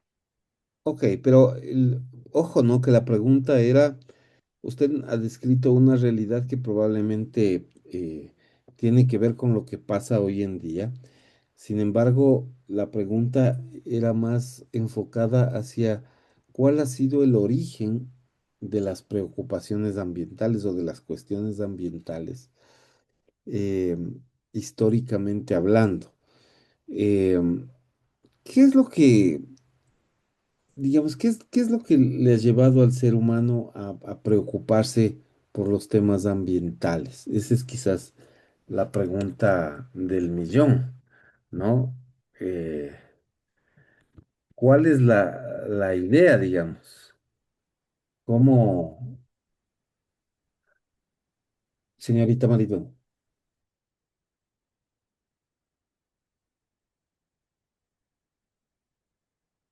Señorita Maritueña, Profe, ¿puedo apagar la cámara? Es que de verdad lo escucho súper entrecortado y no estoy entendiendo nada de la clase, por favor. uy, ok. Eh, vamos a intentar eso, a ver si es que puede mejorar la transmisión. Ok. Bueno, les planteo nuevamente la pregunta. Vamos a conversar un rato con el señor Jiménez. Em, ¿Cómo eran las sociedades al principio? ¿Qué características tenían las sociedades o la organización social en general, señor Jiménez? ¿Cómo era al inicio? Que eran nómadas. Eran, Inicio. ok, vamos a ir apuntando aquí, ¿no? Esto sería importante. Pues al principio eran nómadas. ¿Qué significaba ser nómada? ¿Qué Que se asentaban en un solo lugar. ¿Se asentaban en un solo lugar Ajá. o eso es ser sedentario? A mí me puso a dudar. Es que me acordé de las clases sociales cuando estaba en la escuela. Los seres humanos eran nómadas, hasta ahí está bien, pero ¿cuál es su característica más relevante? Hay tres características, digamos, de los pueblos nómadas que son importantes.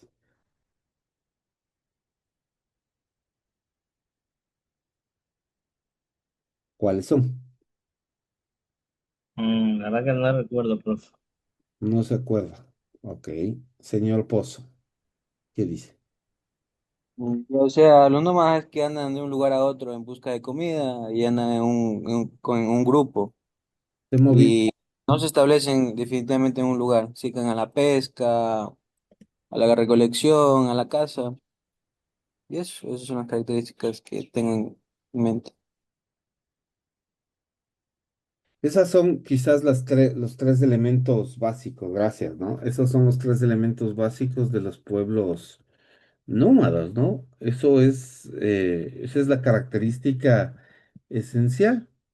Los pueblos nómadas efectivamente tienen una relación con el ambiente que está anclada primero en la idea de que se mueven mucho, tienen una movilidad permanente.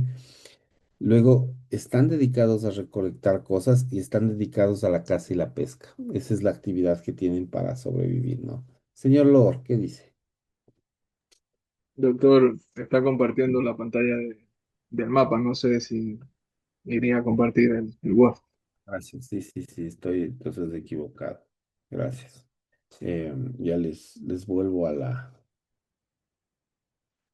Word. Ahí están, ¿no? Ahí están los nómadas. Ok. Bueno, ¿qué pasa luego? ¿Qué ocurre con estos pueblos nómadas? ¿Qué empieza a suceder?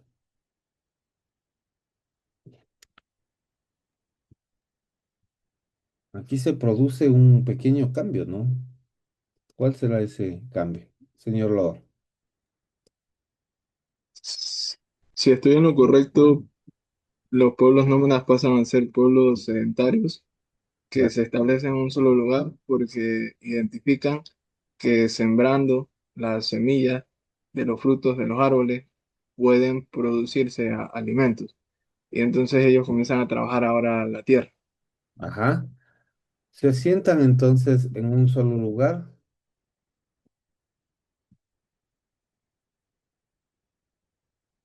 se asientan en un solo lugar, empiezan a sembrar. ¿Cómo se llama esa actividad de siembra, señor Lord? La agricultura. Cultura, claro. Ellos ya no hacen, Agricultura. no hacen agricultura. Y, y en relación También a la pesca, domestican los animales, luego con el tiempo comienzan a domesticar animales. pues así dice Jacquenot, ¿no? Hay un proceso de domesticación del ganado. ¿Cómo se llama esa actividad, señor Lord?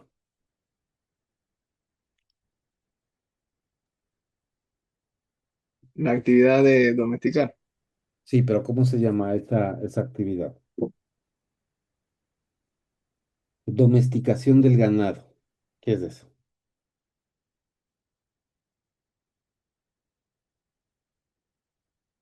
Súper fácil. ganadería. Ganadería, claro, ganadería. Hacen ganadería. Este es el primer cambio que se produce, ¿no? Se produce un primer cambio. Em, y entonces, este, eh, ¿cuál es la razón, según Jacquenot? Vamos a plantearle esta pregunta a todos. Según Jacquenot, ¿cuál es la razón para que se produzca este cambio? ¿Por qué opera este cambio en, digamos, en la sociedad? Hay una, em, hay una razón por la cual se produce este cambio. ¿Cuál era? ¿Qué dice Jacquemot? ¿Qué dice señorita Gutiérrez? ¿Qué dice Jacquemot? ¿Por qué esta variación de eran pueblos nómadas, recolectaban, cazaban, se movían y pasan a quedarse en un solo sitio, a hacer agricultura y hacer ganadería? ¿Por qué se da este cambio? ¿Cuál es la explicación que nos da Jacquemot sobre esto? Porque existe una evolución, o sea, los pueblos se dan cuenta que pueden mantenerse en un mismo lugar, Em, ¿Por qué deciden mantenerse en un mismo lugar? porque ya cuentan con nuevas habilidades como la agricultura, la ganadería. ¿Esas son habilidades o son cosas que les toca aprender eh, Les forza- toca aprender para sobrevivir, para poder alimentarse. Les toca aprender para sobrevivir, pero eh, ¿por qué se produce eso? O sea, ¿por qué ellos por qué se ven forzados a aquellos que en un inicio era la cacería y luego, pues, se ven forzados a hacer ganadería? ¿Por qué se da ese cambio? ¿Por qué hay ese, vamos a decir, esa transmutación de la actividad? Antes solo recolectaban nada más, la tierra ya les daba los alimentos, no necesitaban sembrar. Digamos, los animales estaban disponibles ahí a través de la cacería, no necesitaban hacer crianza, ni estar pendientes todo el día de los animales, de si comerán, de si se alimentarán, si tomarán agua, ¿no? O sea, Esto surge después, pero ¿por qué surge, señor Pozo? Será por el crecimiento de su población, de que ya no son un pequeño grupo, sino son más personas. Y no es tan factible trasladarse de un lugar a otro. Y también porque ya fueron descubriendo que al sembrar y al tener sus animales domesticados y tener ganadería, ya no era necesario estar pasando esos problemas de estar buscando comida, rotando y buscando y buscando. Ujú. Esa quizás es una razón, ¿no? Profe, A haber un crecimiento poblacional. también Señor Jiménez. puede ser también por lo que ya formaron aldeas y eso hizo que ya se vayan asentando con más seriedad, por decirlo así. Quizás Y la eso, viene como resultado del asentamiento, pero hay un detonante de ese asentamiento. O sea, no es que se asientan primero y empiezan a hacer agricultura y ganadería. Ellos en realidad empiezan a hacer agricultura y ganadería por una razón que la explica Jacques y luego se asientan, porque se dan cuenta que no pueden moverse, tienen que cuidar los sembríos y el ganado. Eh, Eso lo explica Jacques y le pone un nombre especial, ¿no? Lo explica de una manera bastante especial. Eh, Señorita Portocarrero, ¿cuál será ese cambio que experimenta esa población?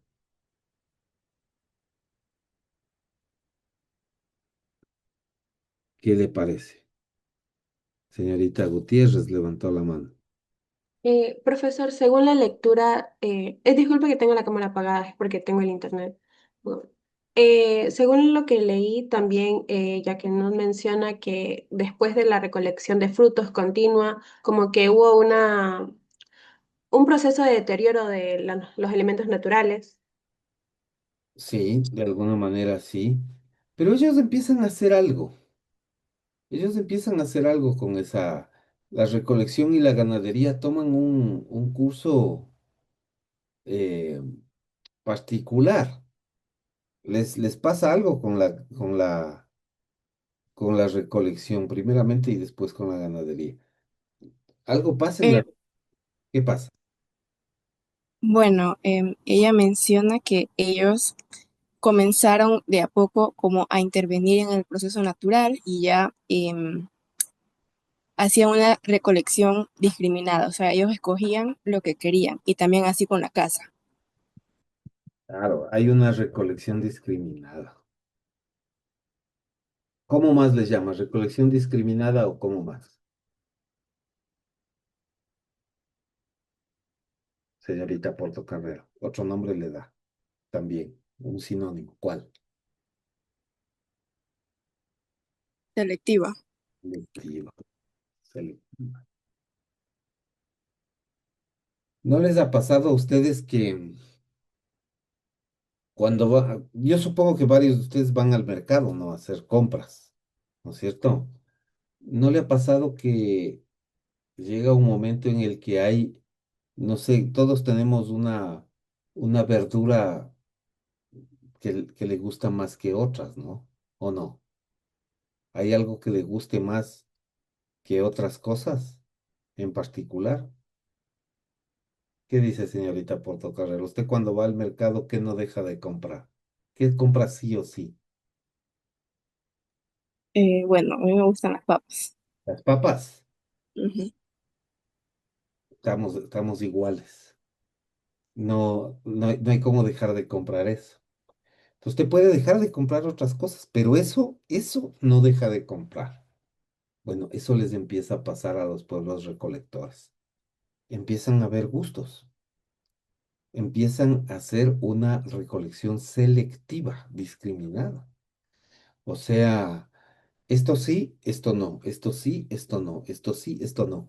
¿Qué cree que pasa cuando la recolección empieza a fijarse en un punto específico? Digamos, las papas son tubérculos que crecen naturalmente, ¿no? Eh, ¿Qué sería que les pasó a a los pueblos primitivos, a los pueblos nómadas, cuando empezaron a, digamos, recolectar papas en, en, digamos, con mucha frecuencia? ¿Qué pasaba? Pues se acababan más rápido. Claro, se acababan.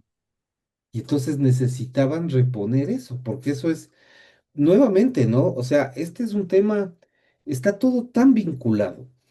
Em, La comida es un elemento que nosotros no mencionamos, pero que seguramente también marca la identidad cultural de los pueblos, ¿no? Las cuestiones de alimentación son fundamentales y definen en muchos sentidos la forma como ese pueblo se relaciona entre sí. Marca la identidad cultural. Hay platos típicos, de hecho, de la zona que están hechos con los mejores vegetales o la mejor carne o lo mejor que pueden exponer. Entonces eso les pasa a ellos, en principio les pasa eso. Empiezan a recolectar de manera selectiva y se empiezan a agotar esos recursos en particular. Cuando se agotan esos recursos, se ven forzados a crear nuevas maneras. Pero claro, si tú te pones a pensar, como ellos son pueblos recolectores, si se acaban las papas en mi zona, vamos a suponer que en Esmeralda seguramente había recolección, ¿no? Porque todos los pueblos, todos, venimos de la recolección, todos. No importa el lugar geográfico donde hayamos nacido, todos provenimos de pueblos nómadas en todo el planeta. Así es que en algún momento nuestros antepasados hicieron recolección. Pero claro, suponte que estamos ahí en Esmeraldas, en esa zona y estamos recolectando y se acaba algún vegetal que nos gustaba, ¿no? Nos vemos forzados a irnos lejos, cada vez más lejos. Entonces cada vez representa más trabajo el salir de la zona y volver con la comida recolectada. Cada vez te toca irte más lejos. Y eso no solo les pasa en la recolección, sino en la casa también.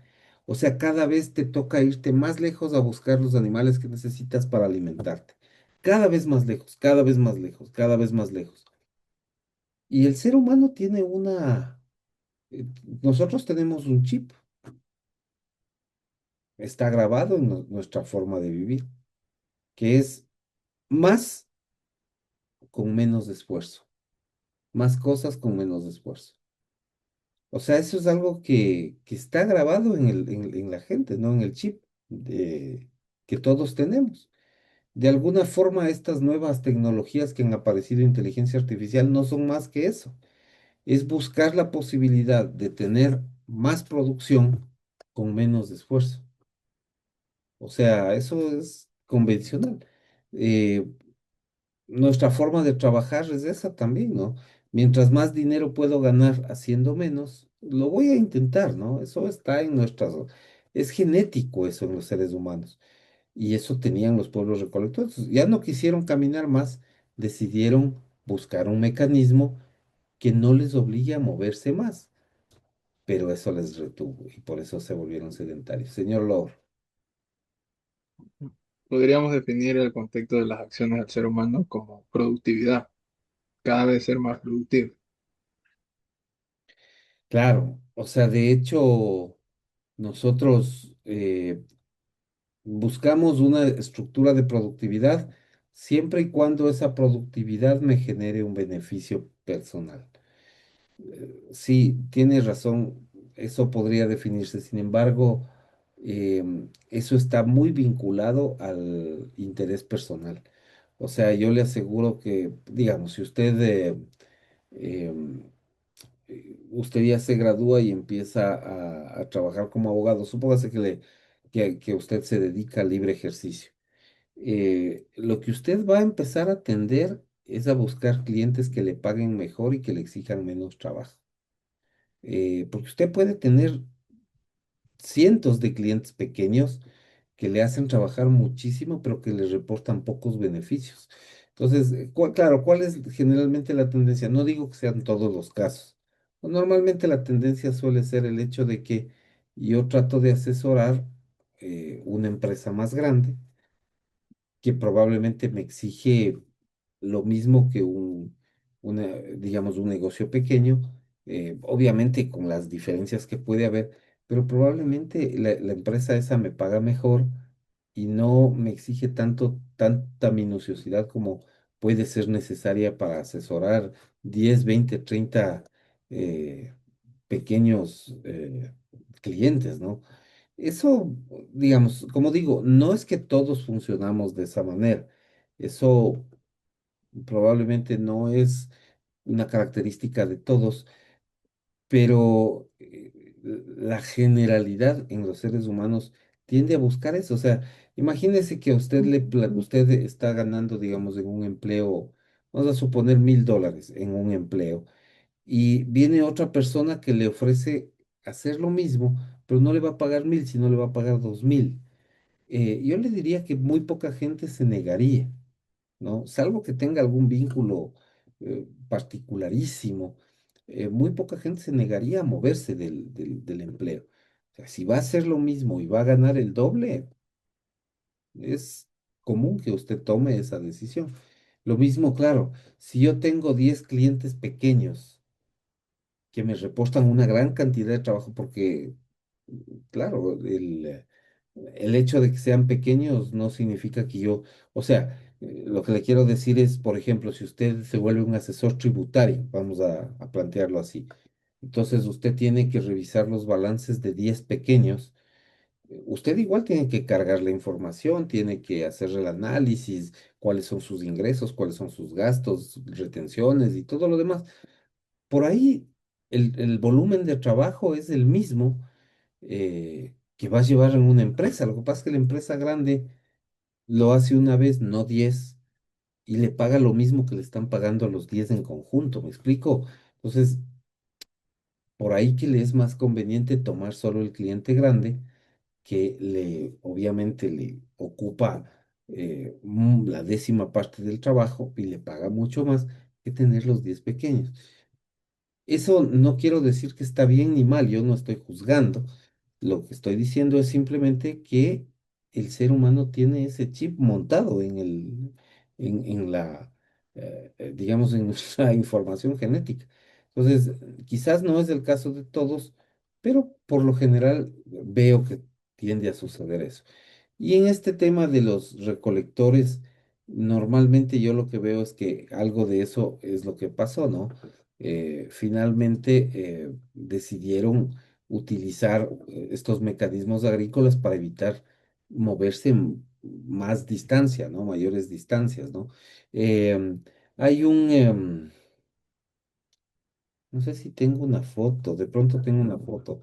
eh, en Machu Picchu, algo que me pareció impresionante es el sistema que los incas tenían para el cultivo, ¿no? Em, Cuando uno visita varias zonas aledañas al Cusco, uno mira cómo los indígenas incas habían, eh, digamos, creado una forma de agricultura por pisos. O sea, es como, son unas gradas que ellos tienen y que increíblemente representan zonas climáticas.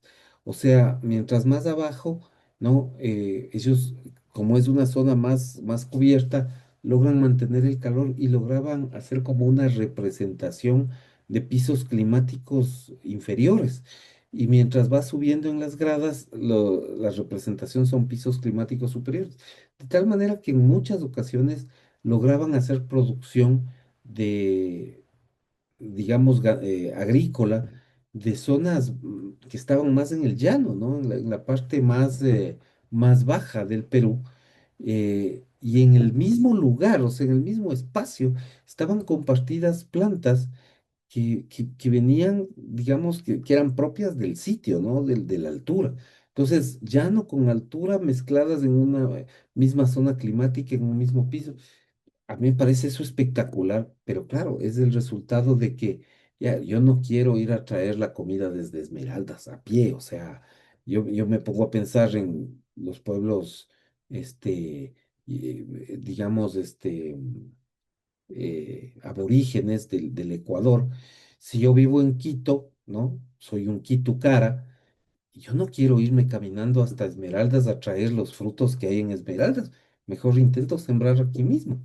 Y lo mismo, si vivo en Esmeraldas, no me voy a subir a Quito al frío a tratar de traer el maíz o los productos que se dan en la sierra, porque ese espacio de caminata representa un esfuerzo grande.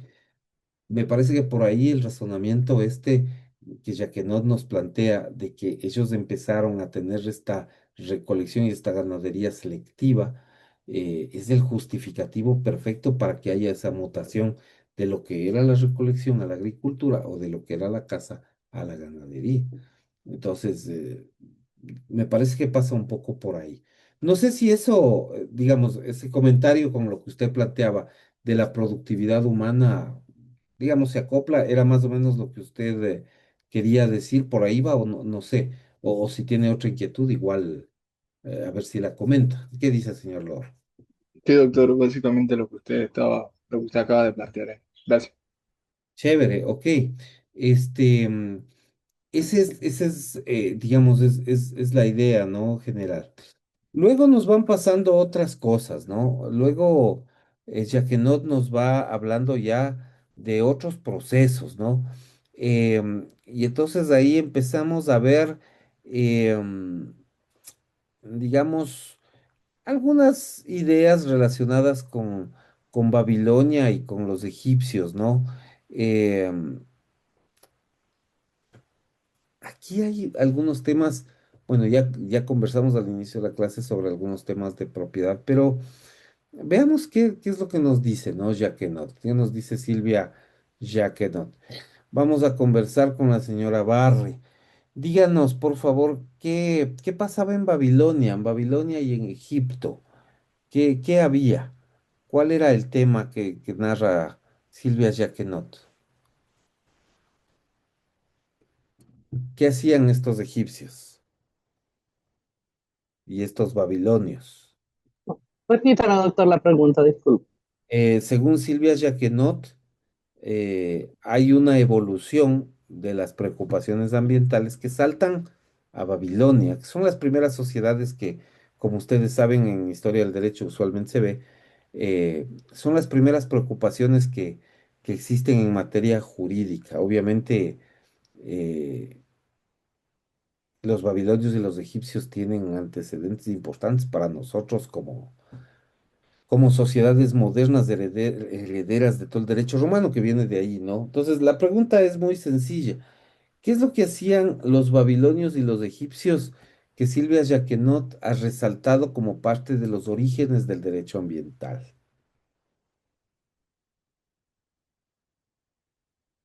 Mm, Mi opinión es que en Babilonia surgieron algunas de las primeras preocupaciones jurídicas, porque las personas necesitaban reglas para proteger la tierra, el agua y la convivencia social. Un ejemplo importante fue el código de Hammurabi. Ya, pero ¿qué es lo que, qué es lo que Silvia Jacquenot resalta tanto de Babilonia como de Egipto? Ambos tienen una característica común que la autora resalta. ¿Cuál es esta característica? En,